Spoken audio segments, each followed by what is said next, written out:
And I was trying to think of positive things that came out of me growing up in church. And the most positive thing, I can't believe I didn't think of sooner, I started doing stand-up in churches. That's how I started doing this. They called it testimony, but I was getting laughs. And No, I really did. I started doing stand-up when I was 16 years old, and for the first, 4 or 5 years of my career, I was performing in a lot of churches. If you don't know, in America, you can make a living as a church comedian. You can tour churches even bigger than this, 4,000 or 5,000 seats, and make a great living that way. And when I was 21, I had to decide, am I going to go the church comedian route, or am I going to go the secular comedian route? And I think you know what I picked. But I am so grateful to have that as my foundation for my stand-up career. I mean, I got so much professional stage time in front of thousands of people. I got paid. I learned how to work clean and perform in any room. And I think about that a lot. I'm so grateful for it. And I know a lot of you are probably sitting there right now going, well, that's nice. It's cute that you're grateful, Taylor. And we get what you're doing with the church and everything. But, we've seen your stuff now. And there's no way you could perform in churches now. And here's the thing, I don't want to. And I probably won't. But I fucking could though, okay? Oh, if I get canceled or some shit, I'm a fucking professional and I will be returning to churches, okay? I will turn this ship around so goddamn gosh darn fast. In a fetus's heartbeat, I'll go back to churches. I will rebrand like you've never seen. I'll get real big hair, marry a man, let him lead. Write a book called Submissive Wife, Submissive Life. Adopt a southern accent out of nowhere. And yeah, I'm going on tour. I have the beginning of the show all planned out in my head. It's going to start off pitch black auditorium. Then on the big screen, I'm only doing mega churches. That's where the money is. On the big screen, a black and white montage, probably starting with the Netflix ba-dong noise. They own my ass for 8 more years. A black and white montage of all my raunchiest jokes from my 20s. And that's why getting a guy to wear a condom is fade out to demon noises. Freeze frame on my young face. Lights slowly come up as I walk out wearing all... You know what? I'm just going to show you.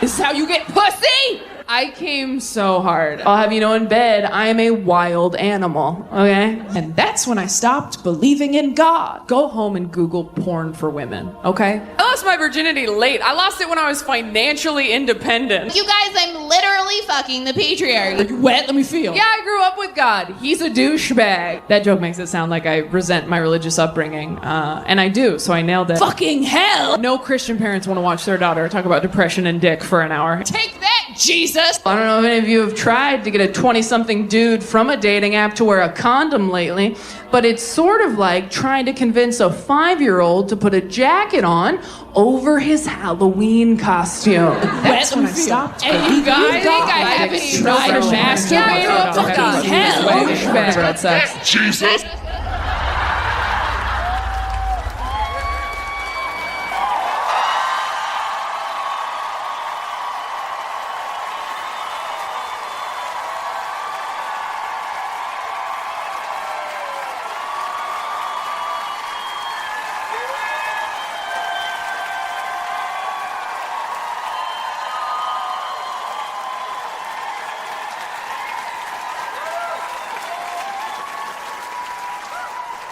Anybody recognize her? That was me, back when Satan had me in his clutches.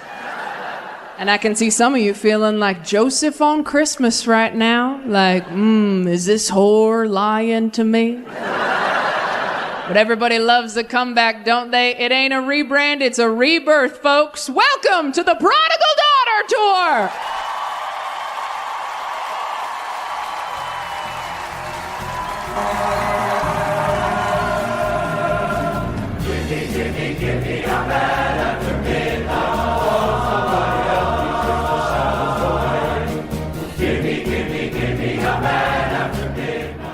All right, here's some great queer awakenings people sent in.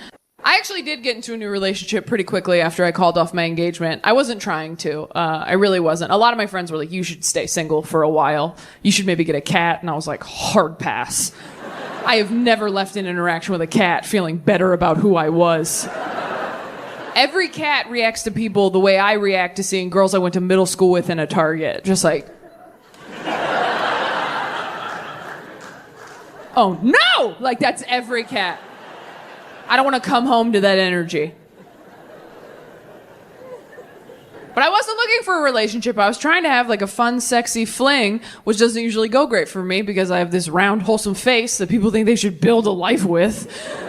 Every time I'm like, we could bone or whatever, guys are like, no, I'm all right. But you could meet my mom. Do you want to do that? You seem like you'd be better at meeting my mom than having sex. And they are not wrong. All right? I will meet your mom all night long. Moms like me so much for no reason. I was dating a guy years ago. We were totally on the rocks having problems. And I went to lunch with his mom hoping to get some advice. And halfway through lunch, she puts her hand on my hand and goes, you know, Taylor, my son's a lot like his father. And if I could go back in time, I don't know that I'd marry his father again.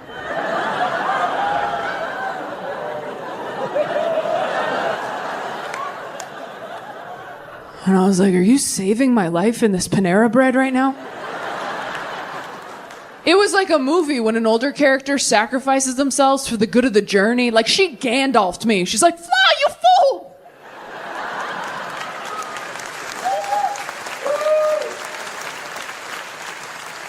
She was a bad mom and a bad wife, but such a good friend. Oh my God. Hoes before sons, am I right? I think about her every day. And my boyfriend wasn't looking for a relationship either when we met. Straight dudes usually aren't, you know? Women are surprised when they find a guy who can make them come, and straight dudes are surprised when they find a girl who can make them feel genuine feelings in their heart. Like, women are like, he got me off 3 times, and guys are like, I mean, I just fucking like her, dude. Like...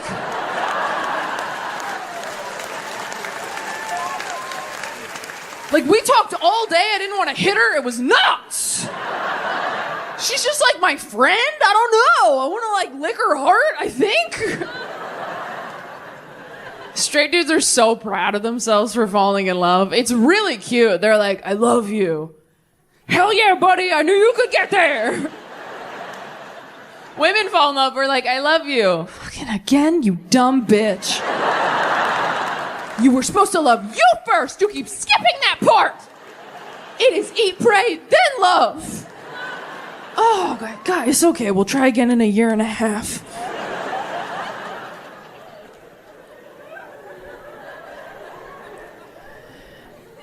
My boyfriend is 7 years older than me because I need to get back at my dad for some stuff. Older guys are just better. They're just better. You never have to ask them to buy Pepto-Bismol. They just have it in the house. They pull it out after dinner like a nightcap. Like, you want some pink juice, baby girl? You're like, yes, I would. Cheers. Older guys don't call you things like cute or hot. They call you things like stunning, gorgeous, shit with syllables. Things that would take a 20-something guy a little while to sound out. And older guys aren't, like, cute or hot either. You know, they're handsome, distinguished, like old pictures of your grandpa you shouldn't look at too long.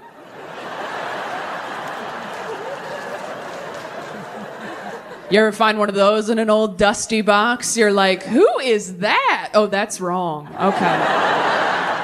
They're not your family in those pictures yet. They're just the past. It is a gray area.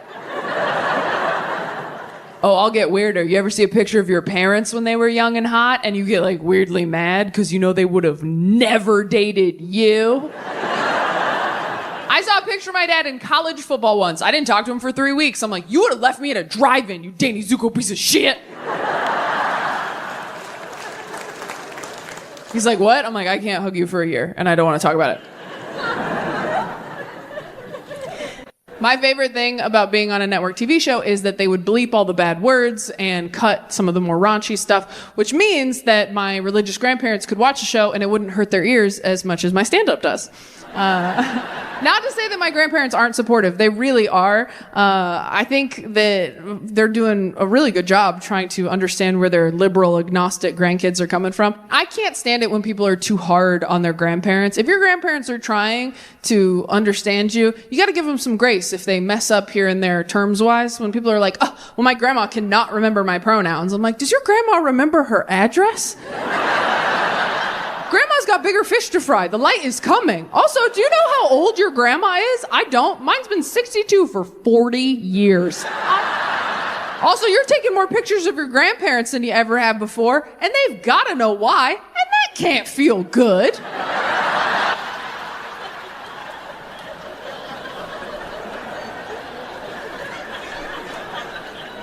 My grandparents are the best example I have in my life of Christianity done right. They're very loving, forgiving, non-judgmental people. But my siblings and I are all agnostic because we didn't grow up with that type of Christianity. We grew up in our scary Christian house.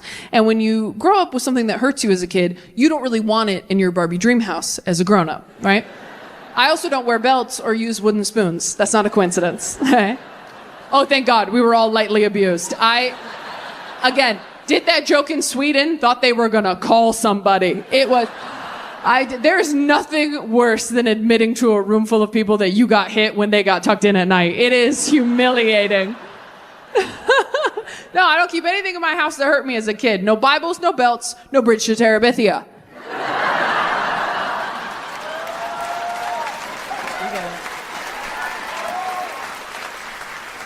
I'm hoping the author sees this and writes me a personalized apology. I do think that when you grow up in a scary religious environment, you spend a lot of your young adulthood untangling who you are from who they wanted you to be. Like, I just came out, all Gen Z, they're all queer, they're all in serious relationships, and they are all so disappointed in me every time I start dating another straight white guy. They're like, come on, Taylor, fuck the patriarchy. I'm like, you guys, I'm literally fucking the patriarchy. Do you know how hard it is to continue dating straight men when you are surrounded by 3 queer relationships up close? Queer relationships are the most beautiful, thoughtful, creative things I've ever seen in my life. My sister and her partner are in a romance novel. Every time I talk to them, I'm like, hey, I know you had a hard week at work. You doing okay? And she's like, yeah, I did. So to cheer me up, my partner got me my favorite snack in a limited edition flavor. They got me a little vial of sand from the beach we went to on our first date. And you know how I always wanted an easy bake oven growing up and never got it? They found one on eBay. I'm like, oh my God, are they cheating on you? She's like, what? No, they just listen to me when I talk and remember things I say. And I'm like, what? No, go through their phone. This shit stinks. Go through their phone, trust me. She's like, okay, how are you and your boyfriend doing, Taylor? I'm like, oh, we're good. My boyfriend bought me a hot dog because he wanted one, and I was there too. You had to be there. It was so romantic. He was like, what? Sorry, too, I guess. I don't mean to shit on straight guys. You're very sweet. I've dated a lot of you, but oh my God, you are so proud of yourselves for almost nothing in a relationship. It is impressive to watch. Honestly, a straight man will put a candle in his bathroom and be like, I changed my whole life for you. And you're like, you didn't even light it, man. It kind of smells like lavender if you get down real close. I'd trade this candle for a slice of empathy, if I'm being honest with you. Have you tried to explain the concept of empathy to a tall, handsome white guy? That is a delicate conversation. You're like, okay, imagine that you're me. But I'm not. Okay. Hard to argue. Touché. Imagine that you feel how I feel, but I don't. Okay. Imagine that you could feel how I feel. I never will. Okay. Imagine you're a basketball player. Okay. What else? I like this game. Fine. All right. So in this analogy, you're a basketball player. And you're a really great teammate. How about that? You love your team, you're loyal to your team, you do everything for your team, and your team is not noticing. Your team is not appreciating you for all you do, for the MVP that you are. And this week, your team forgot your birthday. Now, how does that make you feel? That sucks. Yes. Try and get a hot guy to empathize is like try and get a woman to come. And they're like, nobody move! We're so close. It's a car alarm. It's a car alarm. Stay focused, please. Work so hard. So anyway, I've been trying to figure out if I'm bisexual or if I just... Death has propelled me professionally. It's made me sort of a workaholic, probably. I was doing 2 full-time jobs for the last couple of years. I was touring, doing stand-up on the weekends, and then I was hosting a late-night show called After Midnight during the week. Thank you. Thank you. That's very nice. Great experience. Learned so much. Worked with great people. I had an assistant on set, which I initially did not want. It is a slippery slope having someone whose whole job is to fetch you snacks, okay? Because day one, you're like, could I borrow a phone charger? Next thing you know, you're like, could I just grab a LaCroix? Before you know it, you're like, could you just hold both my hands until I fall asleep? My assistant's name was Molly. Molly was incredible. Molly was so good at her job, I'm definitely going to die alone now because the standard of care in relationships is now Molly. All right? Here's how good Molly was at her job. My first day on the Paramount lot, I drive into the lot, I park in a reserved parking spot for me, and there's a big bush that's sort of growing in to the driver's side door, right? Nothing crazy, just enough to make it kind of hard to like, shimmy out, right? There's a few bees buzzing around, so I kind of did one of those before I was like, hey, nice to meet you, Molly. That's all that happened. I didn't complain about the bush. I didn't report the bush to anyone. Molly just witnessed the bush touch me a little. I drive onto the lot the next day, park in my spot, and the bush was gone. And I went, Molly, did you have them cut down this bush? And she goes, yep, and I had them spray for bees. And I went, okay, no one fuck with Molly. She had that bush whacked, literally. I couldn't talk casual shit around her. I didn't know what she would do. I couldn't come in on a Tuesday like Dave's kind of bugging me today, because I'd come in Wednesday like, hey, where's Dave? He's with the bees, Taylor.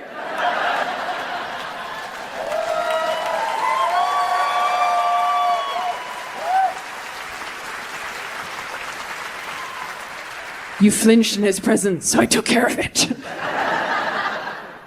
It's my first time I'd ever had a corporate at 6. Okay, like 6:30. Do you have time to feel abandoned and worthless? Okay, 6:30 in the parking lot. It's a date. I love you so much. You're doing a great job at work. Bye.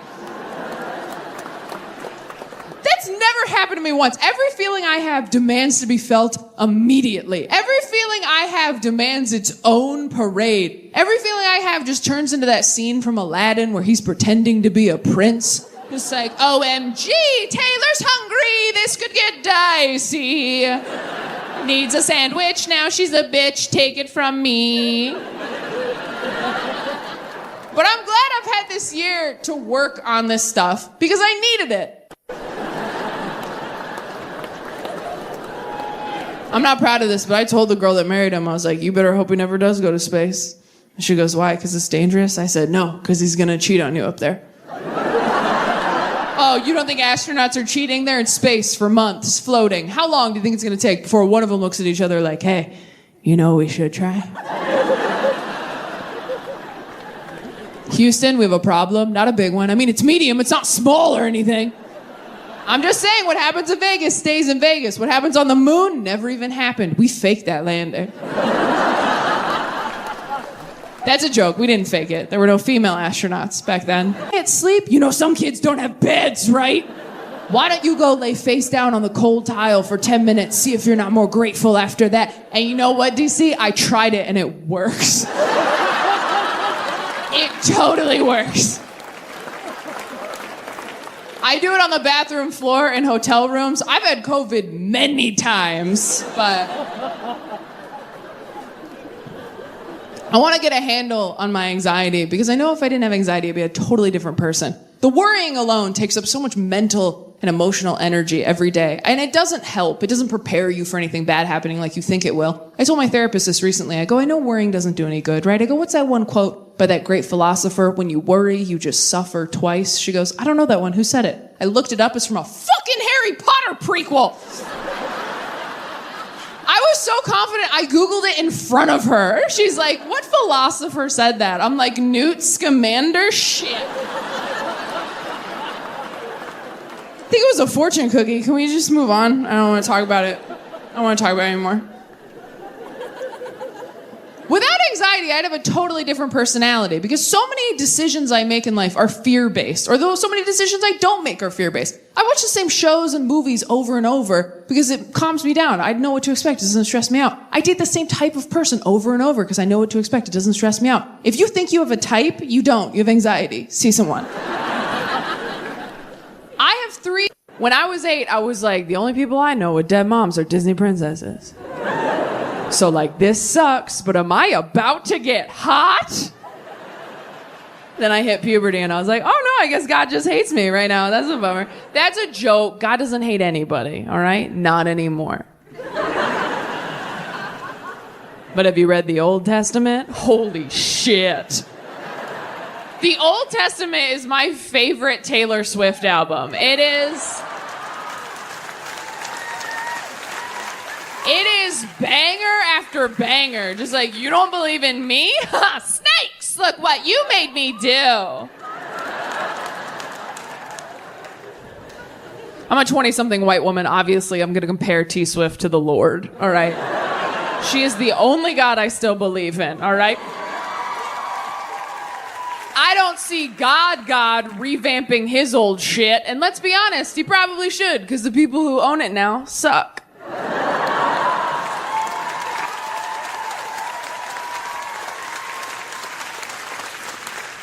It does grow you up very quickly, losing a parent that young. I mean, I saw a dead body when I was 8, which means I saw a dead body years before I saw a dick. And that is not the order this shit should go in, according to the American Girl Body Book. Although maybe it should be, because you know what's crazy? A dick, way more traumatizing than your dead mom. Oh my God, it's so much worse. I saw my mom, I was like, that lady used to make me snacks, now she's very still. I saw a dick for the first time, I was like, oh my God, who took Jabba the Hutt's eyes? You have done nothing for me. No, I didn't say Beetlejuice even one time. I haven't seen that many dicks, and I don't want to see any more. And it's nothing against men. I'm attracted to you for some reason. But I swear to God, every time you see a new dick, there's an adjustment period, isn't there? Just a real quick, like, and we're back in it. All right. I have stayed in relationships too long because I just wasn't ready to see a fresh one. I just couldn't wrap my head around it, literally or figuratively. I just didn't have it in me. Couldn't have it in me. And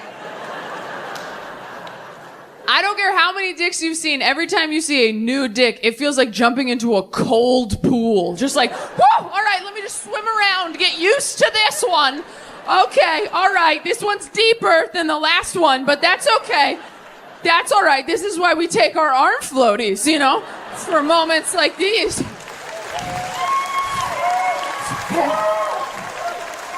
Just control your breathing. Hot girl summer, bitch. You can do it. I think of the genitalia options available, I think dicks seem friendlier, you know? They're up, they're happy to see you, they're wagging. I've never had sex. It's like a front tail, right? I'll Google it, it's fine. It's all speculation. I've never seen a vagina, not even my own, I'm a Christian. But from what I hear, it is very spooky down there. It's just a dark, spooky hole. Like, a hole? I'm sorry, what? Every time someone fingers me, I'm like, you are very trusting, sir. Because I don't even know where that goes. That might be where I keep the bipolar. That might be where it has been. Actually, if you see any, could you scrape it out? Could you? Just like a mental health pap smear? Can you just do? Don't do that. Like, you gotta hook your finger. Like when a baby's choking, are you familiar? If you do that, it'll push it in too far. It's too late. But if you hook your finger, you swipe it, that's how you get it out. I like doing that joke because it goes too far, but you do learn something that could save a life.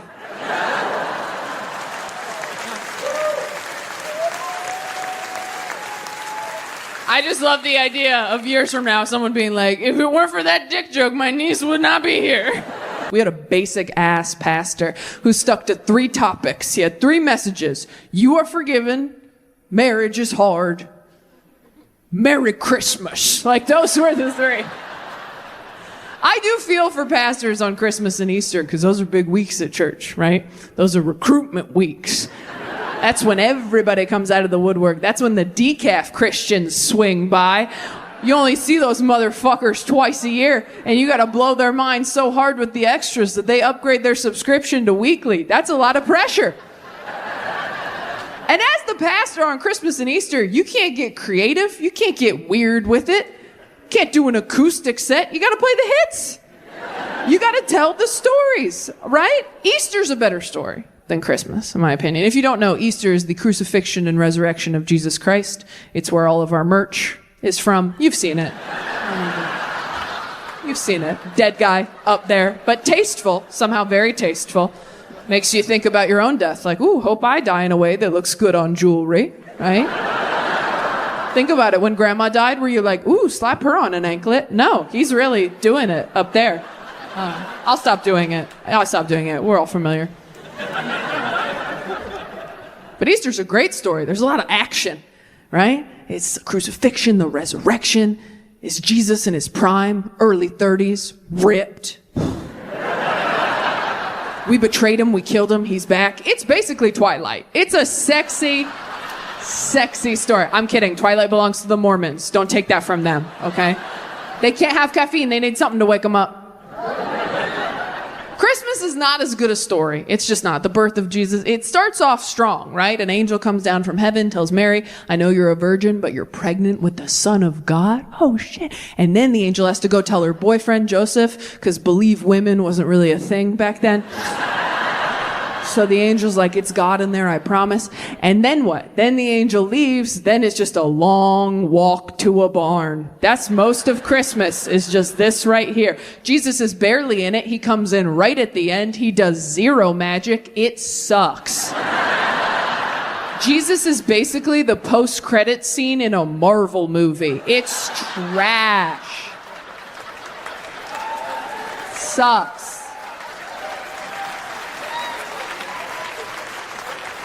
I remember one year our pastor tried to spice up the Christmas story with the guy she's dating. I was like, really? She goes, yeah, would you ever have a threesome? I was like, oh my God, no. I don't even want to hang out with two other people. I've never been in the middle seat on a flight fighting for an armrest, like, wish we were all naked. That would be cool.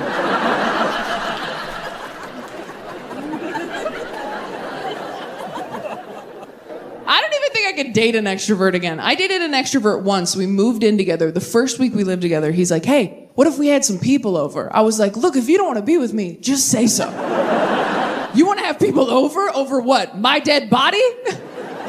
If you're an extrovert and you're in love with an introvert, you gotta understand, asking us to invite people over is like asking us to do anal. Watch our face change. Like, I'm sorry, is it your birthday?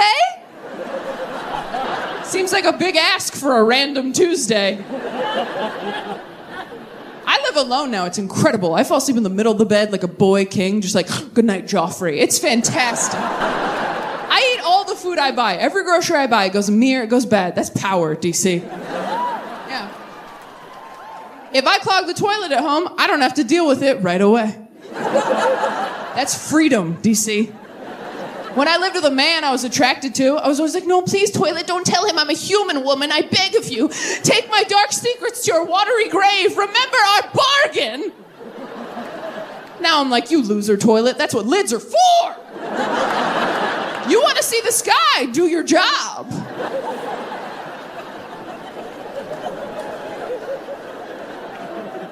I was so afraid of being single all throughout my 20s. I was terrified. I got back into therapy. Anybody in therapy? Mostly women, that's the problem. It's very hard to stay in therapy. My old therapist told me that when I get close to people, I have a tendency to self-sabotage, and I thought that was bullshit, so I ghosted her. And then I finally went back because I finally dated enough people who all gave me the exact same feedback about my shitty personality. You know that romantic quota you hit where you're like, uh-oh, might be me. Oh, the reviews are in and they are unanimous. That's a bummer. So after a really bad breakup a few years ago, I finally took a long, hard look at myself and said, okay, Taylor, 5 out of 5 dudes all think that in fights, you behave like a raccoon trapped in a trash bag. So maybe it's time to get some Klonopin or a rabies shot. I am fully medicated now. Anybody else? Antidepressants? Medication? Yeah. Nice. What are we on? Shout it out. Zoloft, Lexapro. Ooh. Look at us, gang's all here. Oh my God. I'm also on something. I would never say what. That's very personal, but... No, I'm kidding. I'm on a few things. I am on Klonopin as needed for panic attacks.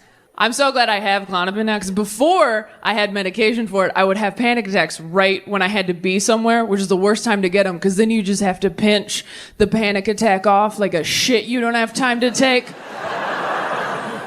You know what I mean? When you're like, okay, I got 60% of that out of my system. I'm not done, but I gotta go to work. I will get to the other 40 later, or I'll finish in the big stall at lunch if no one's in there. I got put on something else for sleep because I have night terrors. There's no fun, casual way to say that. Wake up screaming. And these sleeping time pills I got are great. They don't stop the nightmares, but they do hold you down while they're happening. Which sounds bad, but before I'd wake up in the middle, so afraid, and now I stay asleep until the nightmare's natural conclusion, which provides you with some closure. You're like, oh, he stabs me at the end. Okay, plot twist, M. Nightmare Shyamalan. Of being single, I used to just jump from relationship to relationship to relationship because I was so scared that I was going to die alone. And now that I'm older, I'm like, I'm not going to die alone. I don't go hiking by myself, all right? Someone will be there when I die. A doctor, a murderer. Someone will bear witness. But I've been single for the last year now, and it has been the most relaxing year of my entire life. It has been lovely waking up every day going, oh, no one's going to make me cry today but me. The peace, it's lovely. Here's the thing. Being single is not what sucks. Dating is what sucks. And you can opt out of that. Dating is what's shitty. The constant push and pull of hope and disappointment. Dating feels like being a stuffed animal in a claw machine. Like, oh my God, it's happening! No, it's not.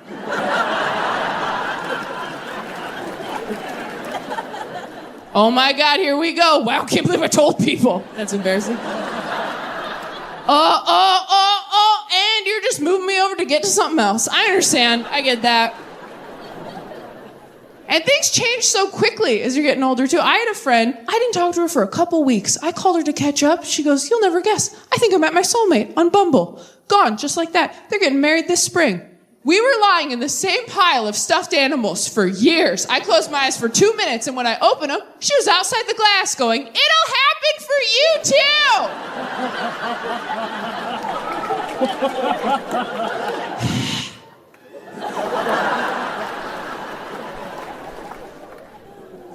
I love being the neutral friend who's not dating, because as you get closer to 30, breakups get more and more devastating. Half my friends are getting engaged, and the other half are going through the worst breakup of all time with the person they thought they were going to die with, which means half the phone calls I get are, I'm getting married, and the other half are, I'm getting old, and I'm like, I am getting Taco Bell. Who wants something?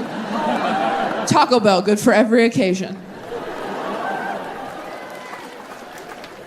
Nothing will make you more grateful to be single than watching your friend go through a devastating breakup. That's messed up to say, but it's the truth. I have a friend just went through a breakup, still follows her ex on social media because they're trying to be mature and evolved. Rookie mistake. Her ex just posted a photo of him and his new girlfriend, who is a model. I know, don't worry, we all called her. We're like, hey, how's it going? Have you been online today? Because we were thinking maybe doing like a no screens day. We were thinking maybe we just power down, get a quilt, find a field, maybe crack the Bible open one more time. I don't know. She's like, I already saw it. We're like, oh, we're too late. Okay, are you okay? She's like, no, honestly, I wish he was just like dating a man instead. And we're like, oh, you are so problematic, Trish. Why? Why would that be better for you if he was just dating a man instead? She goes, no, listen, because then if he dumped me for a man, it would be like, well, okay, then he just wanted something that I could never be. And we were like, well, yeah, I mean, that's kind of...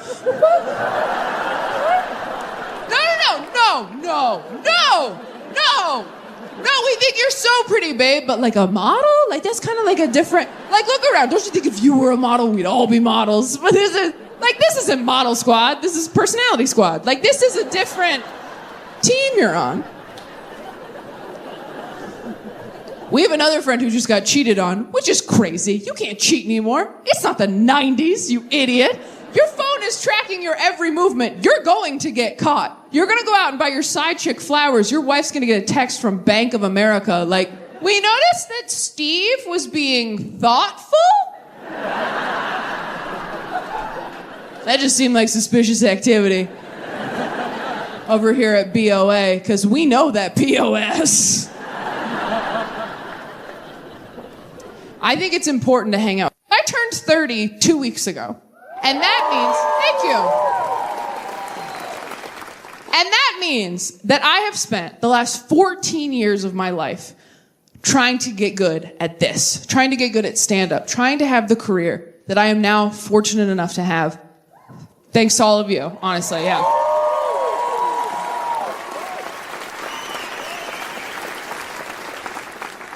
And as grateful as I am, and as lucky as I am, it has really made me, this year especially, go, oh no, I don't know if I'm going to be good at this other stuff. I mean, I know I'm a good comedian. I don't know if I'm a good person. I don't know if I'm a good parent. I don't know if I'm a good partner. This hour of material that I'm doing right now, that's like, can I have it all? I don't even know. This is not a bit, DC. I am genuinely concerned.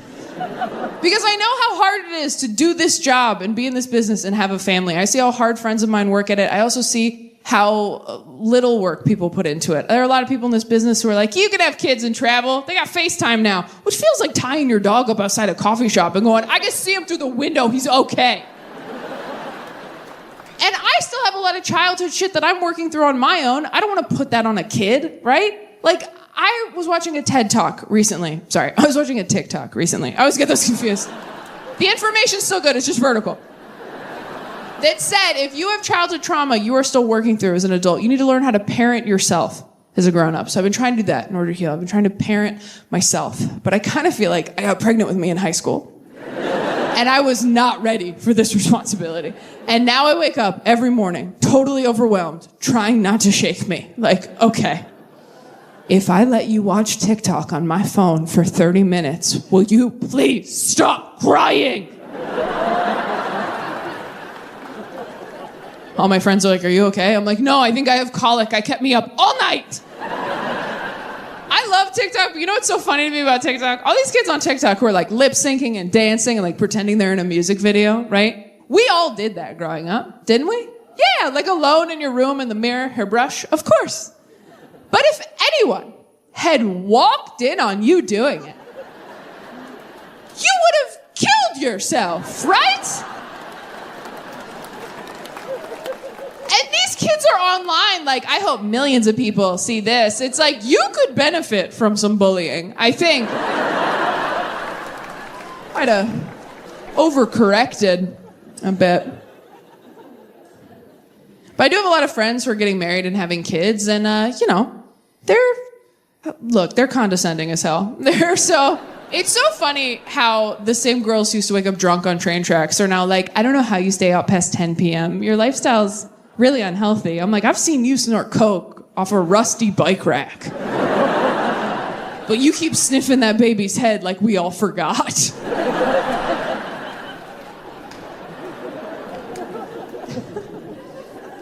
But my friends who have kids and are married, like, they complain about their jobs, and I do the same dismissive thing right back to them, where I'm like, well, yeah, but you're married, so you're fine. They're like, yeah, but I'm miserable 60 hours of the week. I'm like, yeah, but you have your dream dick, so you're fine. And it's not great. And I think part of it is that we're all turning 30. And 30 was this age in our heads where we're like, well, by 30, we'll have all our shit together, right? So that kept us going through our 20s. We're like, we're 25 and we're garbage, but in 5 years, we'll have it all figured out. And then you're like, I'm 27 and I'm just a piece of shit, but that I have 3 years to turn this around. And then you're like, okay, I'm 29, crunch time, bitch. And now that we're all 30, we're like, oh shit, our lives are not going exactly as we always pictured them. And so now there's this weird comparing that's going on, this weird tension. Like, I know that all of my friends both pity and envy me. Just like I know that I both pity and envy them, right? I know my friends look at me and go, yeah, I mean, I would probably focus on work if I was all alone. And I go, yeah, I'd probably have a bunch of kids if I had no talent. So we're all...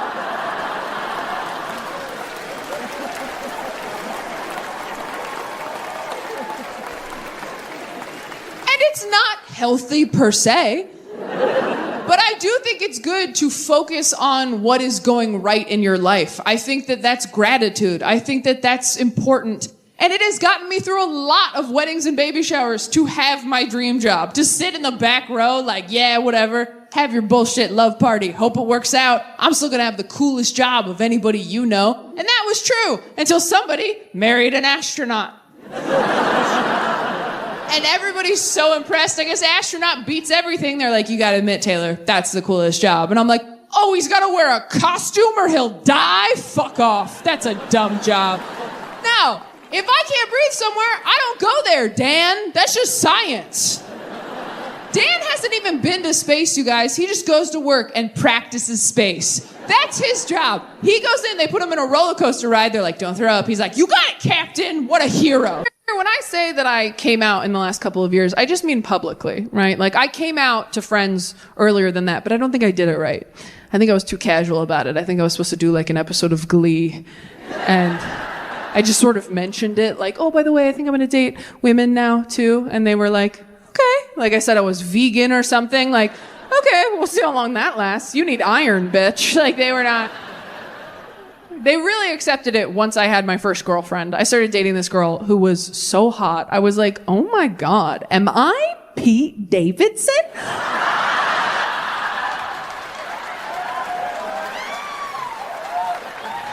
How tall am I?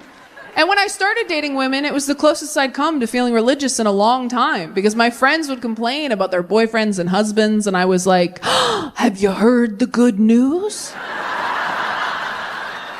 You don't have to live like this. There's a better way. Then once I had a girlfriend, then my friends started coming to me with a lot of their questions. They started coming to me with their millennial regrets. Do we have any Gen Z in here tonight? Oh my God! Shut up, really? Okay, everyone be cool in front of my new friends. All right. Now, Gen Z, you won't really get this because you guys are very good at exploring your identities and sexualities. You want to know who you are and what you're capable of. And what you have to understand about us millennials is we wake up every day and look in the mirror like, shh. Don't feel joy outside. You'll upset Mama and Papa. Just wait. Be free in death. Wait. Those are our morning affirmations. So we're dealing with a lot. We're repressing a lot. So I had a lot of female friends in their 30s and 40s who were like, I wish I had dated women, but, you know, they ended up with a man and they were happy, but they're like, I wish I had done that. And so they were asking me a lot of personal questions, like, is it better having sex with women? And I was like, do you really want me to tell you? Because you said you were pretty locked in with that guy. And they're like, no, like, is it really different? And I was like, yeah. And they were like, well, how? So here's what I said. I really was triggered by the capital G God in my phone because I have religious trauma. Anybody else have religious trauma? Thought you might. If you don't know what religious trauma means, it just means you grew up in church, you're not religious anymore, but now, anytime you feel good, you feel kind of bad about it. Like, have you ever had a dip in the middle of an orgasm? Like, ha, ha, ha, ha, ha. That dip is Jesus spraying you in the face with a water bottle. That's why I don't say, oh God, during sex. He's like Beetlejuice. He'll show up. And to be clear, I'm not an atheist. I just don't know what happens. Neither do you. Spoiler alert, nobody knows. I've never related to the certainty so many Christians feel, where they're like, I just know. You're like, but how do you know there's a God? I just know. The only time I've ever just known something, it was that I had diarrhea. That's the only time. The only time I've ever been like, oh. Mm-hmm, mm-hmm. And I did start praying. But I resent both sides equally. I hate it when people are like, there's no God, it's just darkness, fuck you. And I hate it when people are like, there is a God and here's his address and he loves me best. I just hate confidence. That's really what it is. I cannot stand it when people are too confident. I have one very confident friend. That's it. That's all I can handle in my life. One friend so confident. You know that hot girl in 8th grade who always came into class late with a Frappuccino and you're like, we get it. Your mom had you on purpose. She's like that. My dad was so religious growing up, he used to insist on praying out loud in restaurants before we ate dinner, which is fine if you're into that, but keep it short. He wouldn't do that. He would do long, drawn-out prayers full of personal details that none of us signed off on at the table, which made puberty pretty rough with your dad in public, just like, thank you, Lord, for this food. Thank you for bringing us here together. Thank you that Taylor's a woman now and is getting the help she needs in math. I'm like, can you not tell this Chipotle that I'm bleeding and can't subtract? I think God knows. It's why I don't feel bad telling jokes about my parents on stage now, because anytime they're like, do you have to air our dirty laundry in front of strangers? I'm like, hometown buffet, 1998. You told everyone within a 5-booth radius that I shat my pants the night before. I can say whatever I want. I'm not religious anymore. I have had some friends find religion as adults recently, which is very upsetting. If you grew up religious and you're not anymore and your adult friends find religion, it feels like God is your shitty ex-boyfriend who's now getting it together for your friend and you just have to watch it happen on Facebook. And they're like, have you met God? He's amazing. I'm like, yeah, I grew up with God. He's a douchebag, all right? Did he tell you were broken and you need him? That's his move. That's what he does. He says that to everybody. Don't drink what he gives you. You drink that, next thing you know, you're eating his body, the Holy Spirit's inside you. It's a whole system they have over at that frat house they call church. Who else uses Roman numerals? That joke makes it sound like I resent my religious upbringing, and I do, so I nailed it. But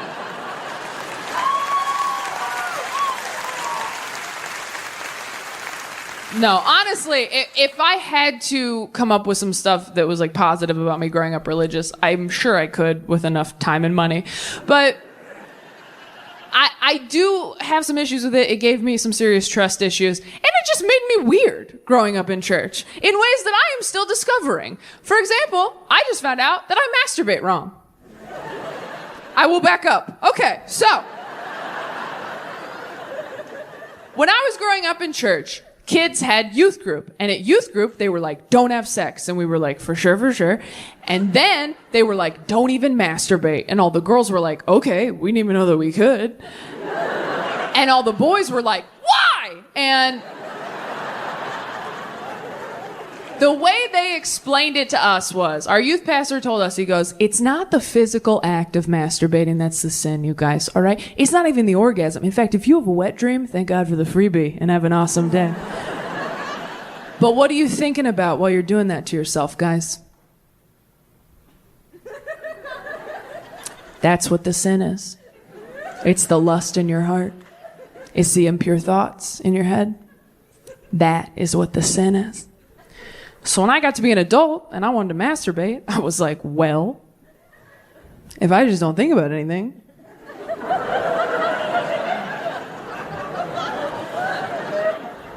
I could probably still go to heaven, right?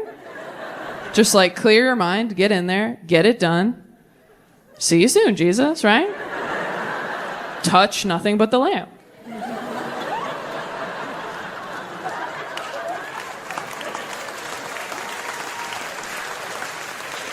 So I've been doing this my entire adult life. All my friends are like, you gotta meditate. I'm like, I think I do. And I do mean my entire adult life, by the way. I did not masturbate till I was a grown woman. I was that afraid of going to hell, all right? Yeah. I had my first orgasm with my college boyfriend. Do you know how embarrassing that is to get your first orgasm from another person? That's like having a realtor show you your own house. They're like, and over here we have a second bathroom. You're like, a second bathroom? Like, you've been here for 19 years. You never went poking around on your own? You're like, I did once, but I thought Jesus would get mad. So Yeah, I don't actually own this place. I'm just renting it from the guy upstairs. And if I flood the basement, I do not get my security deposit back. So, is there anything else I should see while you're here? She's like, yeah, let me show you the doorbell. I'm like, oh, is the doorbell even important? She's like, the doorbell is the only thing that matters. Nobody comes inside without touching the doorbell.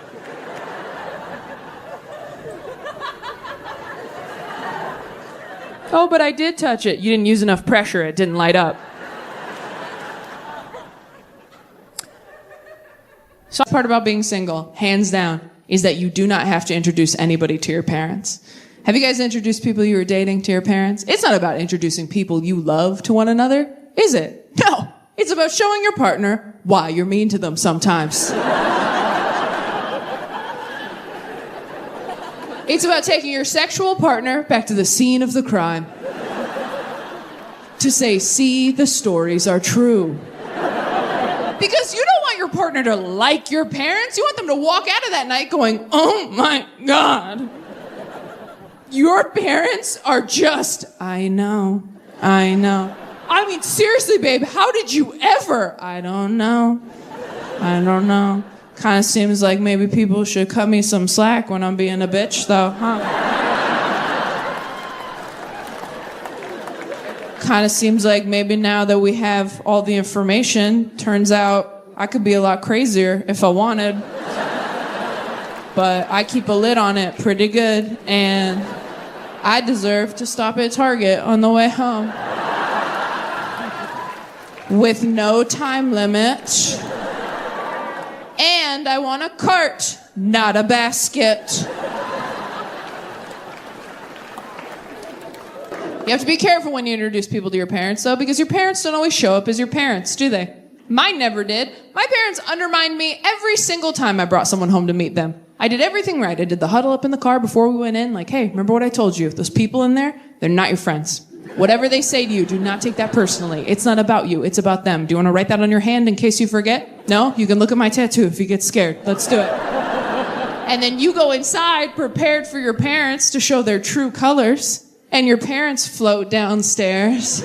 And they're just amazing all night. They're like fun, cool, laid back. Your dad's in an open Hawaiian shirt. Just a one-man conga line, topping off drinks, saying all kinds of progressive shit you've never heard him say. You want another beer? We should golf sometime. What are your pronouns again?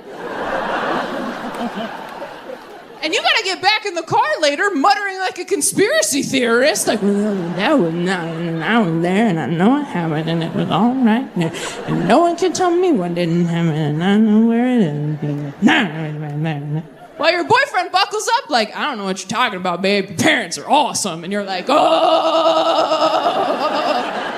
No, they are not.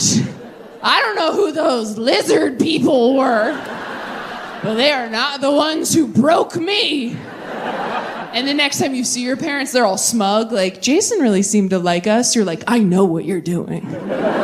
Oh, maybe your therapist wants to meet us next, get our side of the story. I cannot wait till you're in the ground. All right, well, we'd like to be cremated. I will scatter your ashes where God can't find them.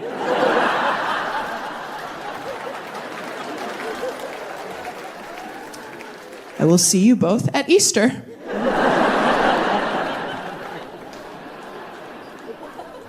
I think we need more gay prudes to stand up and go, I too am bisexual. I'm attracted to all of you, and I trust no one.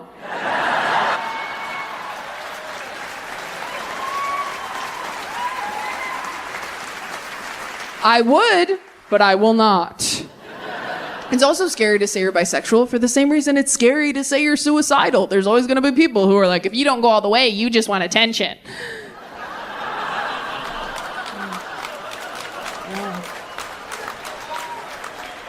You know who likes that joke? Queer people. Queer people get that joke?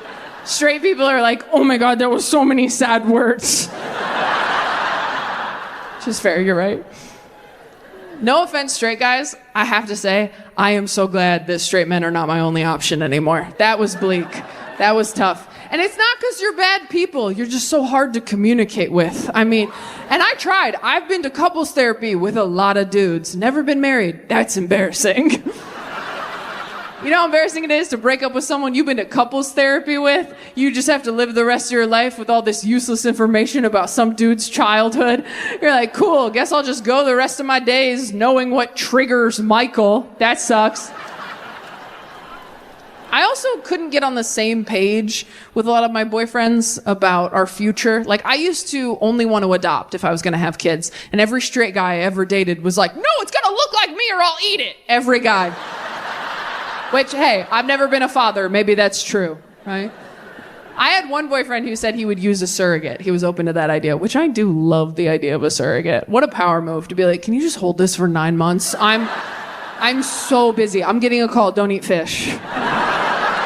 You breeze back in 9 months later. Their guts are everywhere. You have a blowout. You're like, thank you so much. Thank you. Hey, you're glowing. You're brave. Money's on the nightstand. 5 stars. Bye.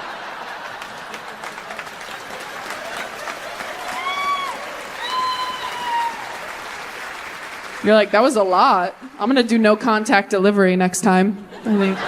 Yeah, no, you're at the right place. Just leave it on the porch, take a picture, I'll come get it when you're gone. No, you're at the right house. Look, if I was an extrovert, I would have had it myself. So.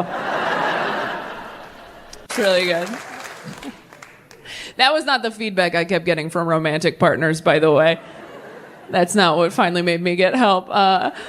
Every guy I've ever dated has told me I have trust issues, which is something liars say when you're onto them.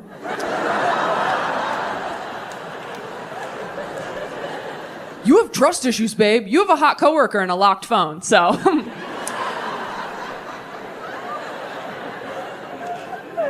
I have trust issues, but I earned them, okay? I absolutely earned them. Like, I got cheated on in college. My college boyfriend was sleeping with sex workers behind my back, or prostitutes if you're old and don't know that word's not okay to use anymore. Sometimes older crowd members can get confused because they're like, what is a sex worker? Is that what my granddaughter does on Instagram? And you're like, no. She's just hot. That's a FabFitFun box. That's a different thing. Your granddaughter that's not a job. That's not real. You can't say prostitute anymore. Calling a sex worker a prostitute is like calling a comedian a clown. You're not technically wrong, but you are a fucking asshole. So. But I told my therapist I got cheated on like this, and she didn't say what I wanted her to say, which was, poor baby sweetie, this session is free. Instead, she goes, well, you might be a self-fulfilling prophecy. And I was like, oh. And she's like, no, it's a bad thing. And I was like, oh. Well, then could you say I have self-fulfilling prophecy? Is Selena Gomez a self-fulfilling prophecy? And I said, what does that mean? I'm a self-fulfilling prophecy. And she goes, well, sometimes we expect someone to treat us poorly, so we treat them like they're going to treat us poorly until they do. You thought someone was going to cheat on you, so you treated them like they were going to cheat on you until they did cheat on you. And then you were like, see? And I was like, oh, so I'm a witch.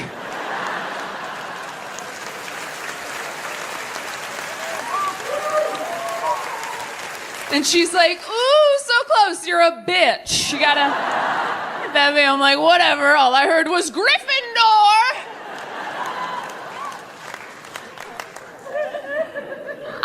I am working on my trust issues. I was so much worse when I first started seeing my therapist. I told her, like, first session, I was like, the guy I'm dating keeps answering my phone calls, hey, beautiful? And she's like, so what's the problem? I was like, I mean, I don't know yet.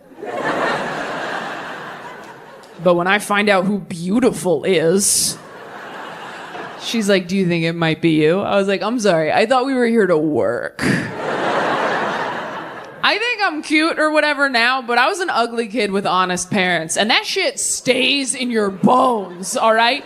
If you were an ugly kid with honest parents, I don't care how attractive you grow up to be. At any point, if someone's like, you look really nice today, you're like, yeah, whatever, I know the goddamn truth. When I was 10, I said, Dad, am I pretty? And his response was, look. I'm not the best looking guy, right? No, but I wake up every morning and I try. I take a shower, I put on a nice suit, and I do okay. And then he went to work. And I became a comedian, I guess. That was his response to his 10-year-old daughter. Just like, you and me, potato face, these are the cards we were dealt. Get clean and match. That's all you can do. Don't sleep on wet hair. Can't do that.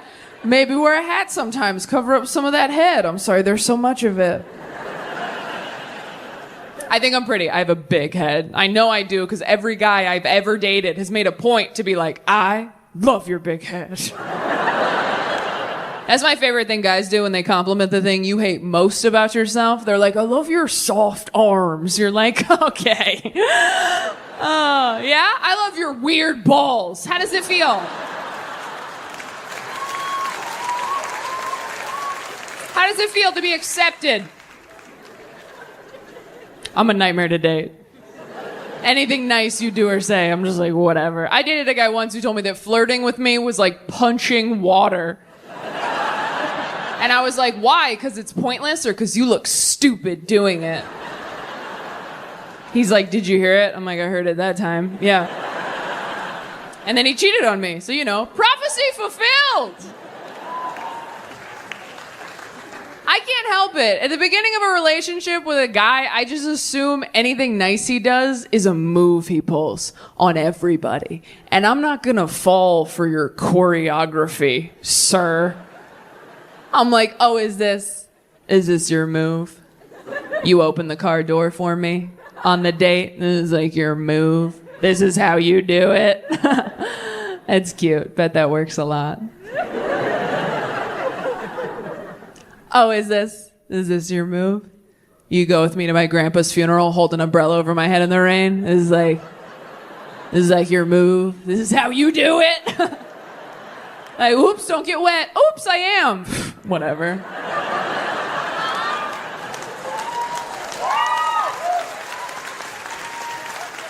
This ain't my first rodeo. I used to have 2 grandpas.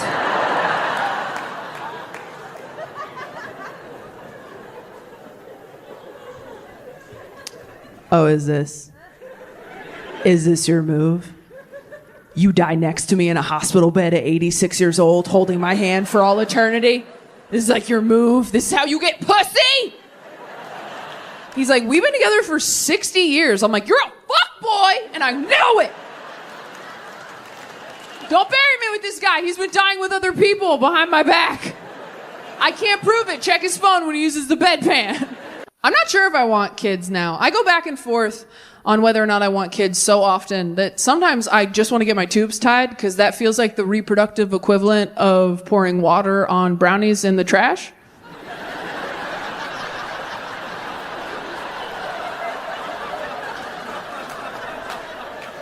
And you're like, I'm going to want these later.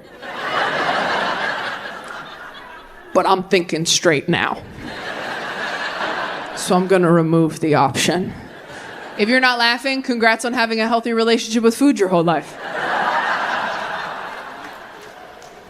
Do we have any moms in here that wouldn't mind? Oh, good. You're like, yes, I am. I love that. That wouldn't mind me asking them personal questions about childbirth. Love it. Your hand's still up. Love that. Moms are so cool. They're always like, yeah, sure. I'm an open book. Literally. They cracked my spine on the way out. So I would love to share. Okay. How many kids do you have? 2? Nice. How old are they? 16 and 18? Oh, thank God. They're like full people. When people have babies, I freeze up. I'm like, oh, is it water? Has it opened its eyes or has it dried out? They come out pretty slick, right? Yeah. Got a grip on it. Okay. You got teenagers. Did you have your kids out the main terminal? Yeah. I thought that was a classy way of putting it. Okay. So I've talked to a lot of women on this tour who have told me, because I'm very scared of childbirth, which makes sense. I grew up in church where not even abstinence could protect you fully, right? They told you the story of Mary. They're like, yeah, no, keep your knees closed. Hope God doesn't pick you. Like, it's... It adds a whole other layer of fear to childbirth. Childbirth is already terrifying. What if it's breech? What if it's sick? What if it's God? So I'm very scared of childbirth, and I've talked to a lot of moms on this tour who have told me that when you're pushing, a lot of times your body's like, we know what you're looking for. Coming right up. Ding, ding, ding. And at some point during the process, in addition to a baby, you may also push out. Did you poop? Yeah. Thank you for being honest. Thank you so much. Here's what I've learned asking that question for the last couple years. There's only 2 correct answers to did you poop during childbirth. Yes, I did, and I do not recall. Yes, I did, or none of my business.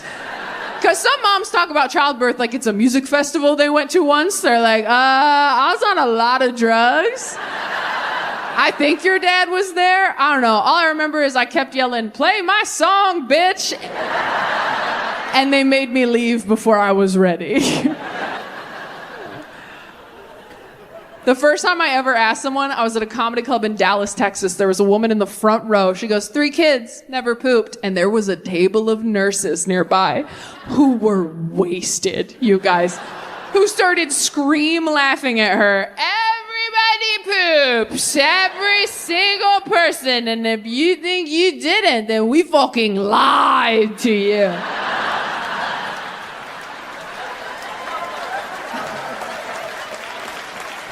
And I had to watch this whole woman's world change.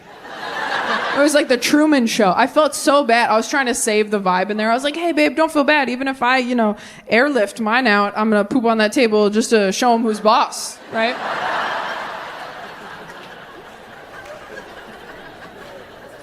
To be clear, I had to decide what I want to happen to my remains when I'm gone. Have you guys decided what you want to happen to your bodies when you're gone? Yeah? Well, what are we going to do? Well, a tree pod? Yeah, that's nice. I like that you say tree pod because every once in a while you get a girl who's like, I'm going to be a tree. And you have to explain to her like, oh, sweetie, you don't get to be the tree. You're tree food. You're helping the tree. You're sort of like a pageant mom to the tree. Like, go, baby, go. Be what I cannot, right? Tree pod's great. What else we got? Someone said, what? Donating to science. What part of science? What area of science are we thinking? Oh, okay, you have a medical school picked out, but not like a specific area of science, not like keep it all above the net. I'm just saying, do we trust a bunch of college kids with our dead bodies? Do we feel like here's a dead mess of holes, you decide what science is? I'm not sure about that. I just leave specific instructions. That's my only thing. Is anyone getting cremated? Yeah? Okay. I hope you have a plan for where you want those ashes spread, because sometimes people go, I don't know. And it's like, you are going to end up somewhere weird if you don't. Your ashes are going to end up in like the cup holder in your driver's side door. You know that weird one where every 6 months you're like, was that an oat milk latte once? Like that's the best answer I got recently. A guy yelled out, Viking funeral. Yeah, some guy in the crowd just yelled out, Viking funeral. And I was like, okay, I mean, that's cool if you want that, but I hope you have a niece or nephew that you're sending to summer camp that can make that shot, because that's a hard shot to make. The boat gets smaller and smaller the further away it gets, and if they miss, that's not a Viking funeral anymore. That's just a dead guy in a boat. And that is not as festive, is it? That's Stand By Me too. I'd like to be cremated, personally, because I like that you can inconvenience your family after you're gone. That's fun for me. Because who's going to say no to taking your ashes home, first off? Like, oh, I couldn't possibly. There's no room at my house. We're full up on haunted cups. Like, nice try. Take me home. I'm so small, right? And then if you want your family to spread you somewhere, depending on how you feel about your family, that's where you send them, right? So if you love your family, you're like, I'd like you to spread me in Hawaii over 7 days of PTO. That's what I'd like. Love you guys, miss you. And then if you don't like your family, you can be like, have you been to Toledo?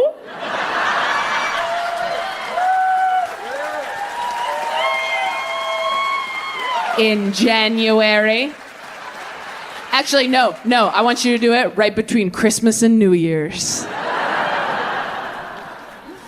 My mom was cremated, and after my mom died, my dad got remarried. And when my dad got remarried, he gave my mom's ashes to my grandma because return to sender, I guess. You're right. I am so sorry. Return to manufacturer. That's what it is.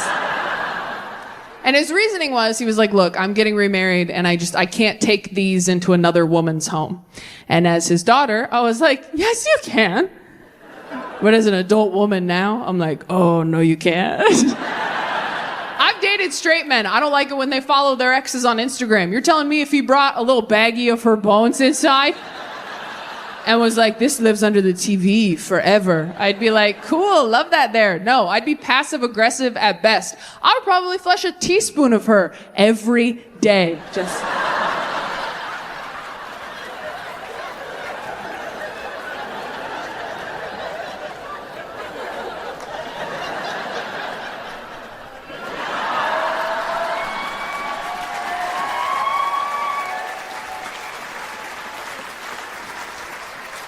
Until one day he picked it up and was like, the urn feels lighter. I'm like, maybe she lost weight.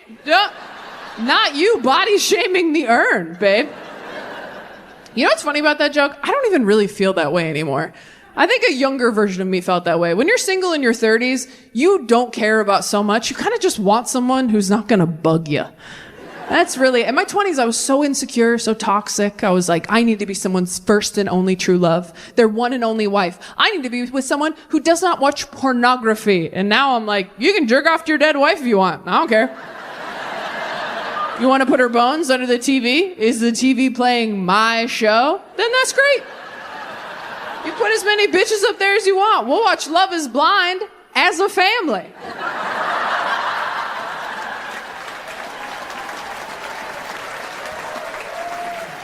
I told my buddy Dustin that, and he goes, what if you married a guy who was still in love with his dead wife? And I was like, she's not coming back. That's his thing to deal with. You know, lock yourself in the bathroom, smell her shirts, cry it out. But we're going to Chili's at 5. And the coupon's for 2, not 3. So get it all out of your system, babe. Hell, jerk off into the urn if you want. Hey, when life gives you lemons, make cement or whatever. It's romantic. She can swallow one last time.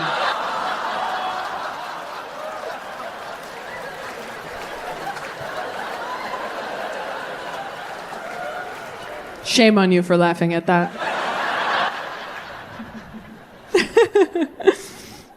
I do think my fear of therapy gets a lot better when you're single too, because you have time to dig into things like that. When you're in a relationship, you waste half of every therapy session going over all the shit your partner won't go to therapy for. When you're single, that's an hour of you every week. It's almost too much time. You really got to start doing your homework on your days off. After my last breakup, I was coming into therapy hot every week with ideas like, hey, you know what I realized this week? The elementary school I went to growing up, across the street from a cemetery.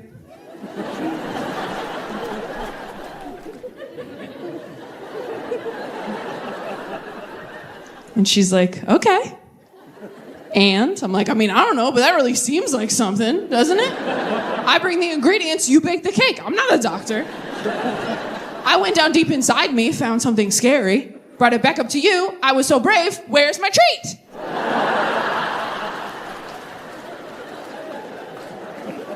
So brave. Favorite client. I really want to find out if I'm my therapist's favorite client. You can't just ask. They won't tell you. I've tried. The only way I can think to figure this out is to get in touch with another one of her clients.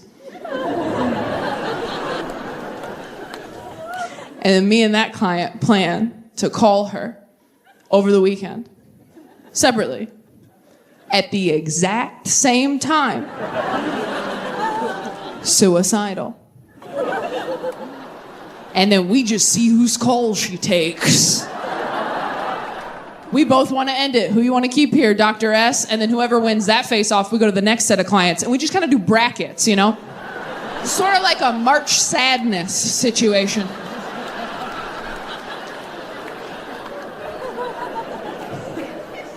Is there anyone in here who grew up religious but is not religious anymore? You're at the right show. All right, of those people, who saved people? Who spread the good news while they were religious? Ooh, bit of a drop off there. That's tough. A lot of us didn't do the homework. You saved people while you're religious, but you're not religious anymore? Okay. Do you ever feel, serious question, do you ever feel like maybe you should, like, call those people? Just a courtesy call of like, hey, remember what I told you about forever? Oh, I don't know. What if those people get up to heaven and they're like, look, your sponsor's not in there, so we didn't know you were coming. I don't know. Are you sure? Maybe they Holy Ghosted you. We're sorry. For real, though, you got to go to hell. We're sorry about that.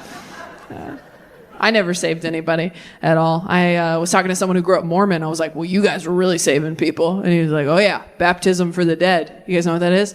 I didn't know. Apparently, in Mormonism, sometimes they will save people after they've died, which really takes the pressure off of saving live people, doesn't it?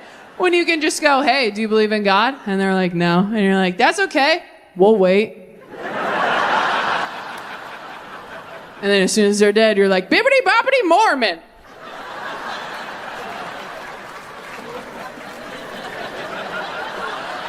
This is how you get a soul to heaven, right? Like you're trying to get poop smell out of your hinge date's bathroom. If you're not laughing, you're married, and fuck you, this joke's not for you. Enjoy shitting with the door open. Some of us have to carry matches everywhere. But if any of the relationships that I had in my 20s had worked out, I would not have my dream job. I would not have the career I've always wanted. And I've had a lot of cool experiences just this year as a result of being on my own. I finally got to do some shows in Europe back in April, which was a dream come true. And because I was single, instead of taking someone I was dating, I took my best friend, Courtney. Courtney's been my best friend since we were 10 years old. 20 years, she's seen me through everything. She saw me through depression in high school. She saw my first stand-up show ever. When I called off an engagement a few years ago, she kept my wedding dress in her attic like it was Jumanji. I'm like, just put this where I can't hear the drums. And she and I got to run around Europe paying for shit with my dick joke money. It was awesome.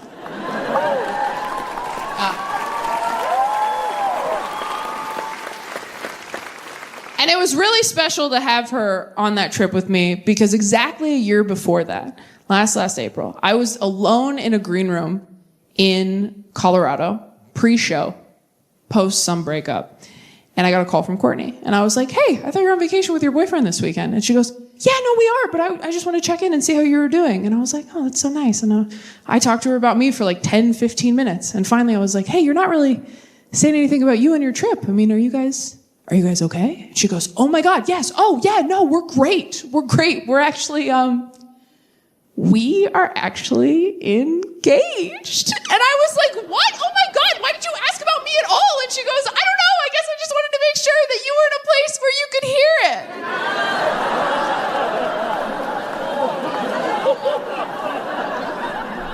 It was so sweet and so hurtful. I have never felt so seen and so insulted in my whole life. Her fiance was there the whole time. Oh, she's like, and then what else? She sounds stable. She sounds like she could handle it. That's how you know your best friends met the one, by the way, when you can no longer get them on the phone alone ever again. You call them late at night crying halfway through the call. They're like, by the way, you don't care that Todd's been here the whole time, right? And you're like, oh my God, no, I actually called to see if Todd thinks I have a yeast infection. So glad Todd is available. And don't get me wrong, I love my best friend's fiance. I think he's an amazing guy. If he died, would a little part of me be like, sleep over? Of course. But I really was so touched that she was thinking about me and my mental health during her engagement that I went out on stage that night and I said, before we start the show, can you guys do me a huge favor? Can we make a video for my best friend who just got engaged? And the crowd's like, yeah. So I got my phone, I put it on selfie mode, and I went 1, 2, 3. Congratulations, Courtney! Me and 2,000 people yelling at her. And I got off stage that night and I texted her the video to say, hey, I love you. I'm so happy for you. And look at all these people who paid to see me. I'm doing just fine. I have one of Hugh Jackman's gloves. Thank you so much, DC. You are absolutely amazing. I don't think the dating app thing is for me, by the way. I don't think I can do it. Is anyone in here on dating apps? Okay. And has anyone in here never been on a dating app? Oh, I don't care for that. Wish I hadn't asked. The smugness of those woos. I hated every second of that. If you've never been on a dating app, let me tell you what it's like. Every dating app profile, you get 6 photos of what look like 6 different human beings. And then you have to go and sit at a coffee shop and wait for them. Like, come on, picture number 3. Come on, picture number 3. And then he gets there and you're like, God damn it, it's 4. But you can't just leave. You got to sit there for 45 minutes, nodding and smiling, knowing you're going to ghost him later. You feel creepy. You feel like Haley Joel Osment in The Sixth Sense. Just like, oh, he doesn't know he's dead yet. Dating is so awkward, especially dating apps. A dating app date is not a blind date, but it is a nearsighted one, you know? The first date's easy. You get dinner, drinks, that's basic. But then they're like, this was fun. We should hang out again. What should we do? And you're like, well, shit, I'm not a person with hobbies or interests. I'm basically